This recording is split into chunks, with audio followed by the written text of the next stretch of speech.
Thank you, Jennifer. I've just been informed by the state staff that it's lack of leadership, not the fog of war, that was part of that miscommunication. Am I good? Okay.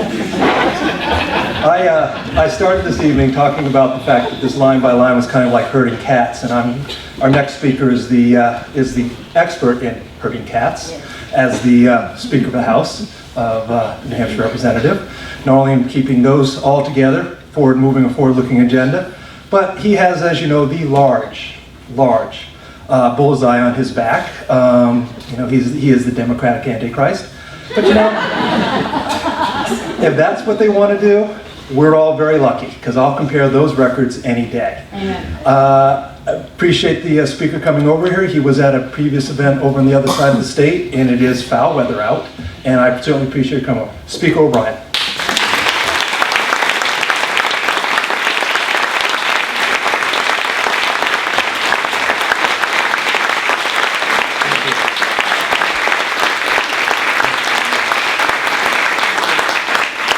You know, really, with all the accolades I get, I just don't inhale. You know, I've been really impressed about those who are reading their speeches off their phone. Wait a minute, Ovid and I have the Blackberries. That's right. So I can't do that. Ambassador Augustus, I'm just so very honored to be able to speak at this occasion. And there are a few people I'd like to acknowledge. There's so many here who should be acknowledged, but some that I would very much like to. Senator President Eaton is here with us tonight, and when I came into the legislature, he's someone I look for direction, and I've always kept him in mind as I perform as Speaker. And having said that, Tom, you can't get another elected position if I'm claiming you as my mentor. And Councilor Wazorek, you know, the service that you provided honors all of us, and I'd like to acknowledge you being here. And Chairman McDonald, your service to the party goes back decades and really brought us through this campaign season. We're going to have some good results for you.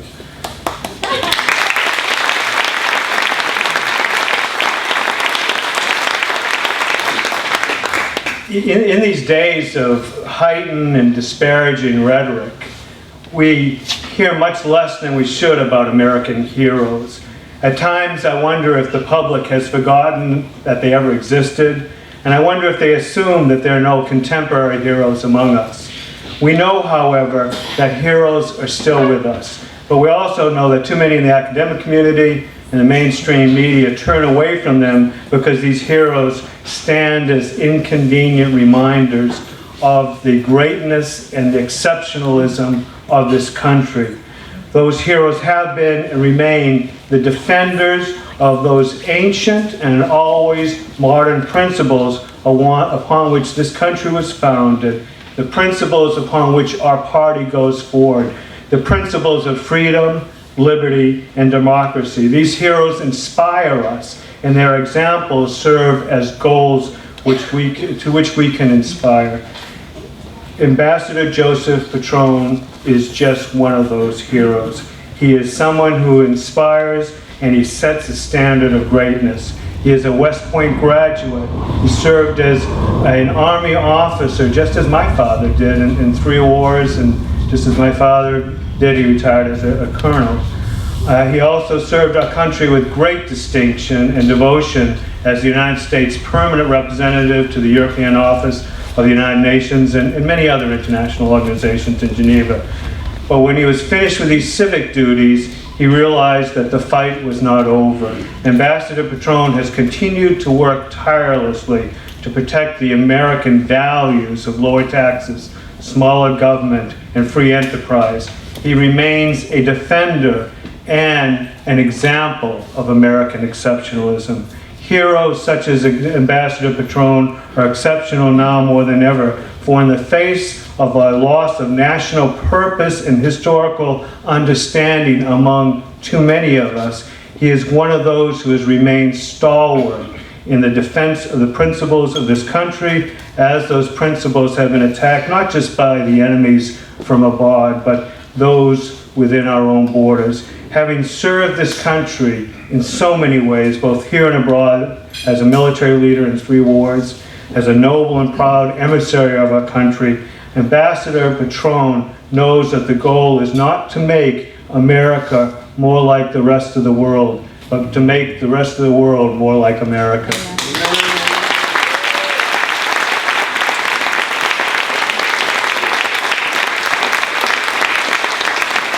And he knows that within this very special country, we live in a very special state with its own exceptionalism, known as the New Hampshire advantage. He knows that we need to protect that advantage by electing leaders who recognize that low taxes are the result of low spending, and that we need to be good stewards of taxpayers' hard-earned dollars and their freedom from an intrusive government.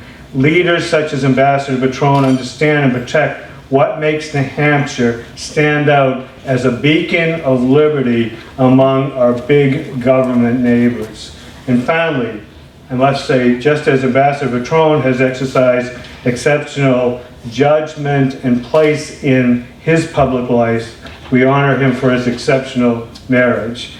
We thank you, Augusta, for sharing Ambassador Petrone with us. Together, both of you have left an indelible mark on New Hampshire's political history, and we are so grateful for your work on behalf of Republican candidates and your efforts to build a strong Republican Party in New Hampshire, but more importantly, your efforts on behalf of New Hampshire and the United States.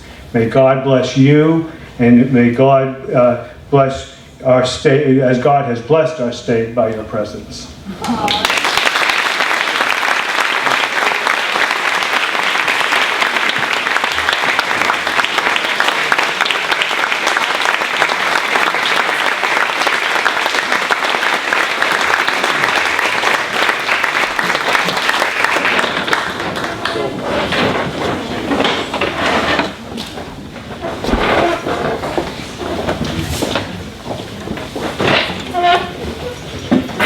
Thank you, Mr. Speaker.